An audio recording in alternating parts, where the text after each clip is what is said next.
Hello friends, আসসালামু আলাইকুম। আজকে অনেক দিন পর একটি ব্লগ নিয়ে চলে আসলাম। আজকের ভিডিওটি যদি ভালো লাগে তাহলে অবশ্যই আমার চ্যানেলটাকে সাবস্ক্রাইব করে লাইক দিয়ে পাশে থাকবেন। ঈদ তো চলেই গেল, 3 দিন হয়ে গেল, আর কিন্তু মাছ মাংস এটা সেটা খেতে ভালো লাগছে না। এ পর্যায়ে কিন্তু শাক সবজি, ছোট ছোট মাছ টক খেতে কিন্তু এই পর্যায়ে অনেক ভালো লাগবে। মাংস পোলাও খেতে খেতে আমরা তো মুখ অন্যরকম হয়ে গিয়েছে। এ পর্যায়ে শাকসবজি, ছোট ছোট মাছ খেতে কিন্তু অনেক ভালো লাগে। আমি তো প্রথমে 2 পদের ছোট ছোট মাছ রান্না করে নিলাম টমেটো দিয়ে। তারপরে আমি এখন রান্না করব মজাদার শাক ভাজি।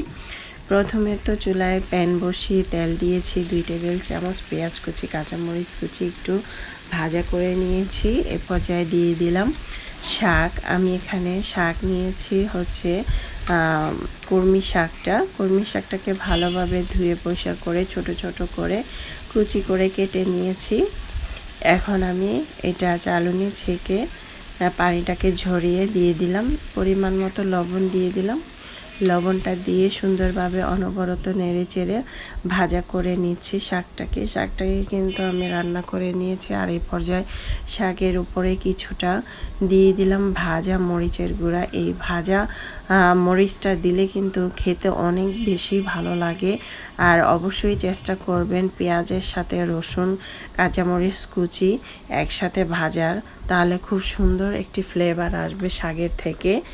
অবশ্যই আপনারা কিন্তু চাইলে এভাবে ঝটপট ছোট মাছ শাকসবজি রান্না করে খেতে পারেন। আর শাকসবজি দিয়ে ভাত খেতেও ভালো লাগে, আবার সুস্থও কিন্তু থাকে।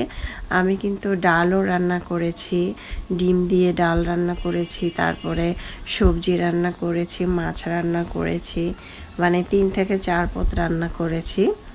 এখন তো খাওয়ার পালা, আমি এখন খেয়ে নিব। আর অল্প কিছুটা ভর্তাও তৈরি করেছি। এখন আমি খেয়ে নিচ্ছি ঝটপট। আশা করছি আমার আজকের ব্লগটা আপনাদের কাছে ভীষণ ভীষণ ভালো লেগেছে। ভালো লাগলে অবশ্যই আমার চ্যানেলটা সাবস্ক্রাইব করে লাইক দিয়ে পাশে থাকবেন। দর্শক, বেশি বেশি ভালো থাকবেন, খাবার কখনো অপচয় করবেন না। আমরা চাইলে এভাবেই কিন্তু মজাদার খাবার তৈরি করতে পারি। আল্লাহ।